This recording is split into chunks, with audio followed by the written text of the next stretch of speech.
নমস্কার। রুদ্রাক্ষ,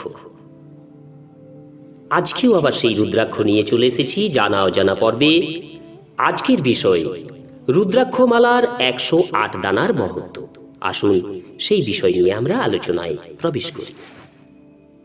মালাতে যে গ্রন্থি দেওয়া দানার সংখ্যার উপর মনীষীগণ কিছু ব্যবস্থা করে দিয়ে গেছেন আমাদের, এটা কিন্তু একটা উদ্দেশ্য ছিল। সেই উদ্দেশ্যের উপরে ভিত্তি করেই তারা এই ব্যবস্থা দিয়ে গেছে।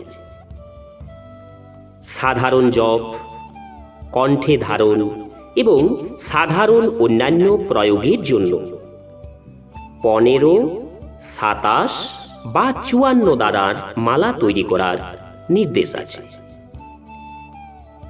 দানা যদি না পাওয়া যায়, কম থাকে, অথবা যদি আপনারা নিজে তৈরি করেন, তাহলে মনে রাখবেন 15, 27 অথবা 54 দানা। আর যদি সম্পূর্ণ 108 রুদ্রাক্ষের দানা না পাওয়া যায়, তবেই এটি প্রযোজ্য। না হলে 108-এর কোনো বিকল্পই নেই। 108 দানার তৈরি করা যদি অসম্ভব হয়ে পড়ে, 54, 27 অথবা 15 দানা তৈরি করা যায়।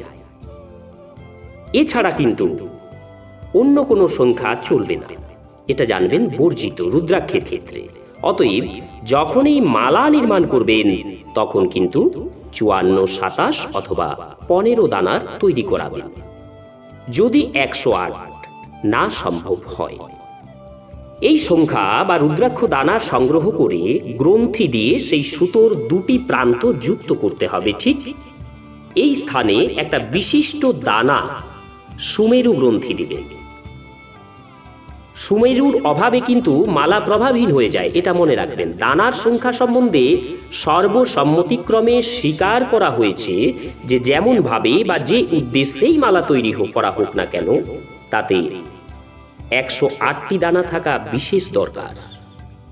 সেটি অত্যধিক ফলদায়ক। এ বিষয়ে 108 সংখ্যার বিভিন্ন দৃষ্টিকোণ থেকে প্রতিপাদিত মহত্ব রয়েছে, এটি কিন্তু মনে রাখবেন। জপ বা সংখ্যা গণনা করার ব্যাপারে এই যে 108, এই সংখ্যা বিভিন্নভাবে এসেছে, সেগুলি আমি আলোচনা। আমাদের শারীরিক গঠন অনুসারে প্রত্যেকটি প্রাণীর যে শ্বাসক্রিয়া, এটি একটি প্রাকৃতিক অবস্থা।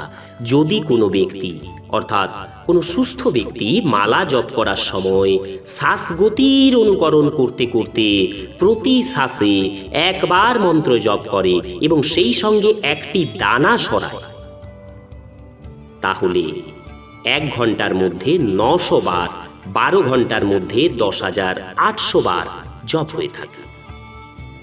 উপাংশু জপের নিয়ম অনুসারে যদি কোনো ব্যক্তি কেবলমাত্র 108 বার জপ করে, তাহলে তার 10,800 জপের সমান ফললাভ হয়ে থাকে।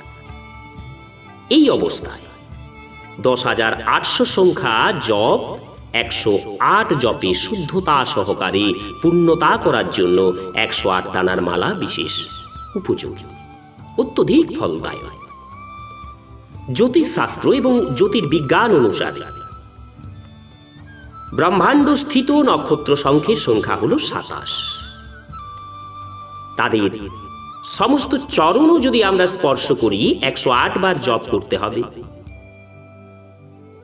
এইরূপ জপে অখিল ব্রহ্মাণ্ড ব্যাপ্ত নক্ষত্রীয় ক্ষেত্রের সম্পর্ক বায়ুমণ্ডল দ্বারা সাধকের হয়ে যায়, কারণ প্রত্যেক নক্ষত্রে 4 চরণ হয়ে থাকে। তাহলে 27 গুণিত 4 সমান 108। এটি হলে ব্রহ্মাণ্ডকে স্পর্শ করা যায়। এর মাধ্যম দিয়ে 108 সংখ্যা অধিক গুরুত্বপূর্ণ। তার জন্য 108-এর মালা অবশ্যই দরকার। এই প্রক্রিয়া তখনই সুচারুরূপে সম্পন্ন হয় যখন মালাটিতে 108টি দানা থাকে। আবার ভারতীয় অধ্যাত্মবাদে 9 সংখ্যাকে অত্যন্ত প্রভাবশালী এবং মহত্বপূর্ণ বলে মানা হয়।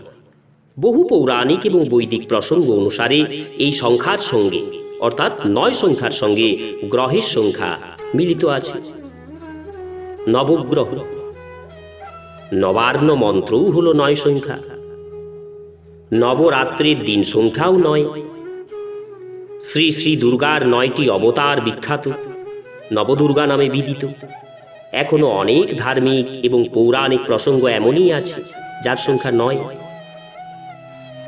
যার সংখ্যার মধ্যে 18 বা 1800 বা 18,000 সংখ্যার প্রাধান্য আছে। গণনা করে দেখলে স্পষ্টই বোঝা যায় যে এই সমস্ত সংখ্যার মূল উৎস কিন্তু 9।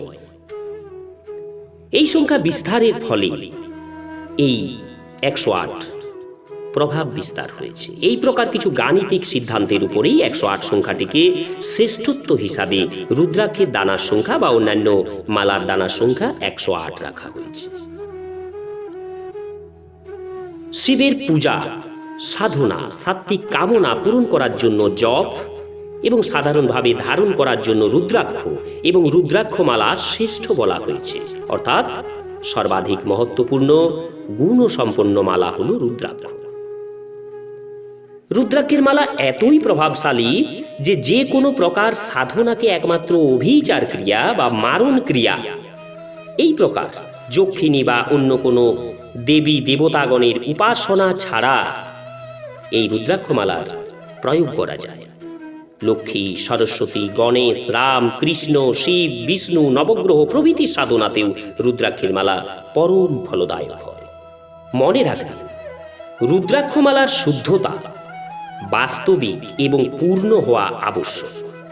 অর্থাৎ দানাগুলি বিশুদ্ধতার প্রয়োজন, নকল হওয়া চলবে না, ছিন্ন ভিন্ন হওয়া চলবে না, ভ্রষ্ট হওয়া চলবে না, অর্ধভঙ্গ হওয়া চলবে না।